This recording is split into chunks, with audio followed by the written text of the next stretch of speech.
Bienvenidos a otro episodio de su podcast de confianza. En esta ocasión hablaremos acerca de dos temas bastante interesantes, los cuales son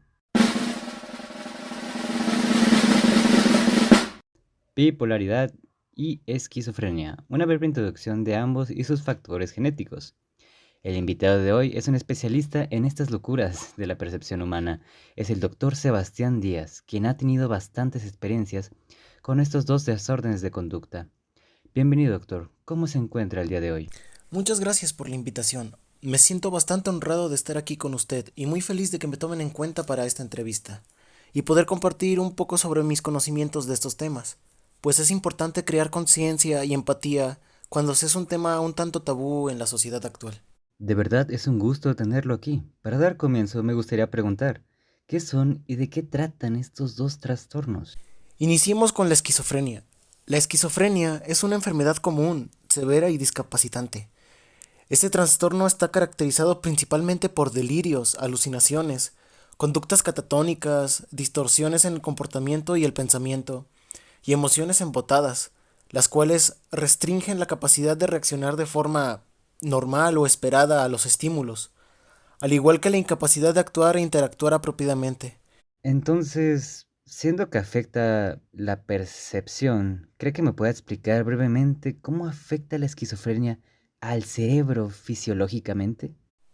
Claro que sí, tocando ese aspecto superficialmente, las personas con esquizofrenia presentan una pérdida de materia blanca y gris, pero el día de hoy nos centraremos en la genética de esta enfermedad. Oh, bueno, prosiga, por favor. Bien, el riesgo de padecer la enfermedad durante la vida de una persona es de aproximadamente un 1% a nivel mundial. Los estudios epidemiológicos han identificado una serie de factores de riesgo en el desarrollo de esta enfermedad. Entre ellos se pueden mencionar complicaciones obstétricas y perinatales, atrasos en el desarrollo psicomotor, exposición a virus, nacimiento durante el invierno, bajo coeficiente intelectual, ciertas características de la personalidad y el uso de drogas ilícitas. La heredabilidad de la esquizofrenia es de alrededor de un 50% comparada con el trastorno bipolar, que es de un 65% aproximadamente. Aunque si tienes un familiar en primer grado de una persona afectada con esquizofrenia, tiene un riesgo 10 veces mayor de padecer la enfermedad comparada con la población mundial. Esto quiere decir un 80% de probabilidad. El riesgo para los familiares en primer grado oscila entre un 9 y un 16%. El hijo de dos personas afectadas tiene un 46% de riesgo de presentar la enfermedad. Vaya, siguiendo las probabilidades y tratándose de heredabilidad entre familiares, ¿esto podría afectar a los gemelos de igual manera? Bueno, verás, la concordancia entre gemelos monocigóticos es de un 46 a un 53%, y entre los gemelos disigóticos de un 10 a un 15%. Se ha observado que la probabilidad de que el hijo de un gemelo monocigótico no afectado presente la enfermedad es el mismo al riesgo del hijo del gemelo afectado. Los estudios con adopciones también muestran que el aumento del riesgo se debe principalmente a factores genéticos. Sin embargo, como los gemelos monocigóticos no son siempre concordantes, cabe mencionar que probablemente la esquizofrenia no es producto de un factor o un gen único. El riesgo entre familiares sugiere que la enfermedad se transmite por la herencia de un número de genes de afecto menor y es posible la participación de un gen de efecto mayor de herencia recesiva. Cuando un individuo hereda varios de estos genes mutados, su efecto acumulativo y efecto del ambiente contribuyen a que esta persona sobrepase el umbral requerido. Hace un momento acaba de mencionar factores genéticos. ¿Cree que pueda explicarnos eso? Por supuesto, se han encontrado algunos resultados significativos de la investigación genética. En términos generales, los estudios que buscan comprender la base genética de una enfermedad utilizan dos estrategias. Primero, se le dice tamizajes de todo el genoma. Se buscan regiones cromosómicas que se hereden junto con la enfermedad en familias o que se asocian con la enfermedad en estudios de poblaciones. Y en segundo, tenemos la búsqueda de genes candidatos. Se buscan mutaciones en genes que se supone participan en la fisiopatología de la enfermedad. En el caso de la esquizofrenia, se han buscado mutaciones en los genes que codifican para los receptores dopaminérgicos, otros receptores de neurotransmisores, enzimas, etcétera. Y exactamente, ¿qué resultados les ha dado estas investigaciones? Bueno, y aquí me voy a extender un poco. Tendría que mencionar a los neurotransmisores y algunos cromosomas. Empecemos por la dopamina. La dopamina es uno de los neurotransmisores que modula y regula el estado de ánimo, particularmente la memoria, atención, sistemas endocrinos, funciones de ejecución, de recompensa y motoras. La dopamina se inactiva al ser reabsorbida por la membrana presináptica o por medio de catecol o metiltransferasa, COMT. En la corteza prefrontal se regulan las funciones cognitivas que se encuentran alteradas en la esquizofrenia. Se ha sugerido que una deficiencia de la transmisión de dopamina en la corteza prefrontal puede ocasionar algunos de los síntomas de la enfermedad. Los receptores dopaminérgicos se pueden agrupar en dos familias, D1 y D2. Dentro de la primera se encuentran los receptores de dopamina D1 y D5. La segunda agrupación a los receptores D2, D3 y D4. Se sugiere que la esquizofrenia y el desorden bipolar están asociados con la hiperactividad de los receptores de la familia D2 y el gen que codifica para la catecol o metiltransferasa se encuentra en la región 22K11. La COMT, la catecol o metiltransferasa, es una enzima que metaboliza la dopamina liberada. Se ha encontrado disminuciones significativas en los niveles de catecol o metiltransferasa en los eritrocitos de pacientes con esquizofrenia. Estos resultados sugieren que una variación en la actividad de la catecol o metiltransferasa puede tener efectos neurobiológicos específicos en la corteza prefrontal y por ende ser partícipe de la enfermedad. Sin embargo, no es posible eliminar que el resultado sea efecto de los medicamentos. Bastante interesante. Y entrando en materia, ¿qué otros neurotransmisores se ven comprometidos? Aquí podemos nombrar al sistema serotoninérgico. Se propone que una disfunción de los receptores 5-HT2 de la serotonina puede estar asociada con la fisiopatología de la esquizofrenia, debido a la gran afinidad de algunas drogas alucinógenas como el LSD por estos receptores. En investigaciones post-mortem de personas con esquizofrenia, se encontró disminuida la densidad de los receptores 5-HT2 en la corteza prefrontal. Se ha demostrado que las drogas o medicamentos que bloquean tanto los receptores de dopamina como los de serotonina son más eficaces en el tratamiento de la enfermedad. Los resultados de las drogas que modulan la actividad serotoninérgica en el cerebro sugieren que al menos de los síntomas de esquizofrenia son causados por un estado hiperserotoninérgico, que tienes mucha actividad.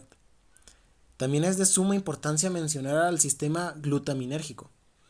La teoría predominante actual es que la esquizofrenia es un desorden del neurodesarrollo, lo que lleva a una conectividad anormal de la sinapsis.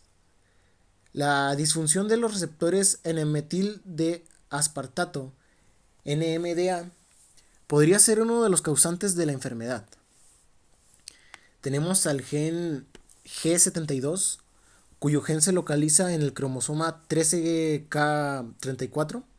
Interactúa con la D-aminoácido oxidasa, situado en el cromosoma 12K24, para la señalización glutaminérgica regular por medio del receptor N-metil de aspartato, de nuevo NMDA. Por medio del clonaje posicional y estudios de desequilibrio del ligamento se mostró que los genes G72 y DAAO están asociados con un aumento en la susceptibilidad de la esquizofrenia.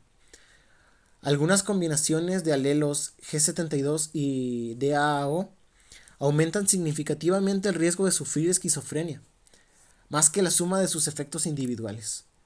Otro gen que se encuentra en la región de la lesión BCF y que podría estar involucrado con la esquizofrenia es la proteína deshidrogenasa.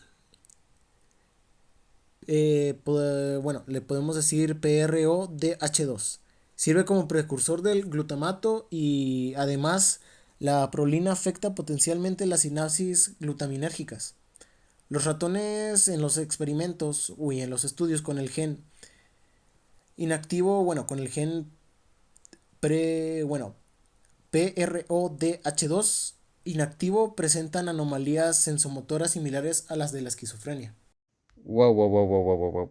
Mm, No sabía lo mucho que podría afectar la genética en la esquizofrenia. Así que me gustaría preguntar si hay otros genes que puedan involucrarse, además de los relacionados a los neurotransmisores. Efectivamente, dentro de las investigaciones hay otros genes candidatos. Tenemos al NOTCH4.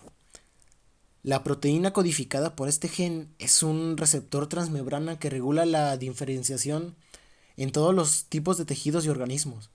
Se localiza en el cromosoma 6p21.3. Las proteínas probablemente son cortadas antes de que se unan al ligando. Una o más de las formas intracelulares cortadas migran al núcleo donde regulan la transcripción génica junto a otras proteínas. Las células que reciben una señal de este gen, el NOTCH4, asumen un destino y los que no la reciben asumen otro.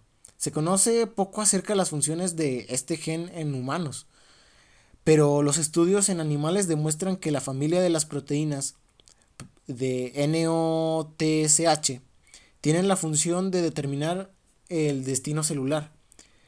Hibridaciones en ratones mostraron que este gen, el NOHC4, NOTCH4, discúlpame, se expresa en células endoteliales y su transcripción se detecta en el sistema nervioso en desarrollo. Algunos autores han encontrado una asociación entre este gen y el riesgo de esquizofrenia. Sin embargo, este resultado no ha sido replicado por otros. También tenemos como candidato a la disbindina. La disbindina, localizada en el cromosoma 6p22.3, se expresa en las terminales presinápticas y puede participar en la formación y mantenimiento de la sinapsis y en la transducción de señales. También puede disminuir la señalización del glutamato por medio de los receptores NMDA y se ha encontrado asociado al riesgo de la enfermedad. Y por último tenemos la neuregulina. Neuregulina 1. El gen de la neuregulina 1 se encuentra en el cromosoma 8p. Promueve la migración y la diferenciación celular. Se expresa en las vesículas sinápticas glutaminérgicas y actúa por medio de la vía de receptores de NMDA en la expresión y activación del glutamato y otros receptores de neurotransmisores. Se han encontrado resultados positivos por asociación y ligamentos para este gen. Muy buenos candidatos, pero me ha faltado preguntar por la bipolaridad. Doctor, ¿podría explicarme sobre este otro trastorno? Ya que ha mencionado con anterioridad que algunos de los genes involucrados en la esquizofrenia también efectúan en la bipolaridad. No hay problema. Para introducir un poco sobre el tema, se podría resumir que el trastorno bipolar afectivo es una enfermedad crónica que afecta a los mecanismos encargados de regular el estado de ánimo. El trastorno bipolar cursa por medio de fases. Los dos tipos son depresivas y maníacas. Los síntomas que presentan en la fase depresiva son ánimo triste, cansancio, aumento de horas de sueño o insomnio, ansiedad, apatía, pesimismo, poca valoración sobre uno mismo, ansiedad y pensamientos suicidas. En cuanto a la fase maníaca se presentan síntomas como la irritabilidad, hiperactividad, euforia, disminución en la necesidad de dormir, aumento en la energía, aumento en el impulso sexual, entre otras. Entonces se podría decir que este trastorno provoca que la persona pierda el control de su estado de ánimo. ¿Estoy en lo correcto? Así es, son oscilaciones bruscas que van desde la euforia patológica a la depresión. Recalco que esos cambios no están relacionados con factores externos. Es una enfermedad episódica y recurrente. Entiendo. Muchas gracias por su aclaración, antes que nada. Supongo que también nos hablará sobre los aspectos etiológicos de este trastorno. Efectivamente, el trastorno bipolar afectivo es gracias a diversos estudios genéticos, es que nos es posible sugerir que este tipo de factores contribuyen al desarrollo del trastorno afectivo bipolar. Hay estudios que han propuesto un gran número de regiones cromosómicas que probablemente contengan genes que contribuyen al trastorno bipolar, desde el 4p16, 4k35, 8k24, 10k25 y 26, 12k23 al 24, 13k32-33, 18p11.2 CEN y también el 21k22 y el 22k12 a k13. Es una nomenclatura un tanto complicada.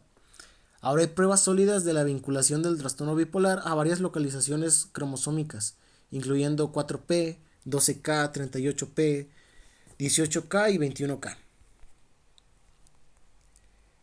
El estudio de vinculación más grande en el trastorno bipolar estableció que los LOCI en los cromosomas 6k y 8k muestran el genoma de amplia importancia y LOCI en 9p y 20p muestran evidencia sugestiva de vinculación. Entre los genes más discutidos están el gen transportador de serotonina, 5-HTT, el catecol o gen de metiltransferasa, otra vez el COMT, y el gen factor neurotrófico derivado del cerebro. Antes de continuar con la entrevista, usted dio por hecho que yo entendía todos los términos científicos a los que se está refiriendo, como si yo también fuese un doctor. Y la verdad es que lo soy.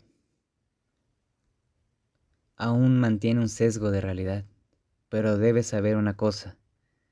Usted nunca fue un doctor. Usted nunca fue un especialista. Usted realmente es un paciente más. Nada de esto es real. Yo no soy real. Soy parte de su cabeza.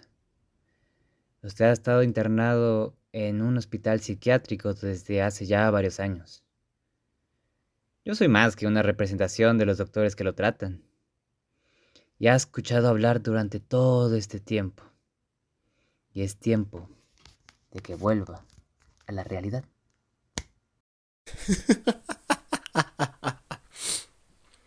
Yo lo sé. Yo sé que nunca hubo doctores. Pero estar tanto tiempo aquí es tan aburrido. Necesitaba, no sé, mantenerme un poco en mis cabales y no volverme loco. No quiero volver a ese lugar donde no sé qué es real y qué no. Creo que si puedo comprender un poco este trastorno. No, no es un trastorno, ¿verdad? ¿Verdad que no? No. Cállense. Cállense. No, no, no, no, no. No les voy a hacer caso. Esta no es ninguna maldición. Puedo escuchar la verdad.